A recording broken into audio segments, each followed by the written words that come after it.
ইয়াতে কি বান্ধা এইটো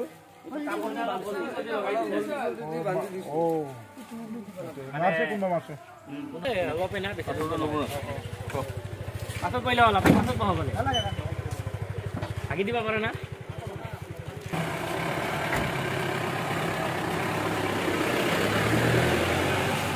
এই ল'ৰাটো পাইছে আমাৰ এই ভাইটিখন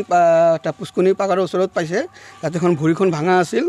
তাৰ ভাইটিখন ইয়াতে আনি ইয়াতে হলদি দি ভাল কৰি ইয়াতে ৰাখি দিছে তাৰপাছত আমাৰ ফৰেষ্টাৰ আহি এইখন লৈ গ'ল আৰু এতিয়া আগতে দেখা পাইছিলোঁ বাহিৰত ইয়াতে দেখা পোৱা নাই ইয়াতে ফাৰ্ষ্ট দেখিলোঁ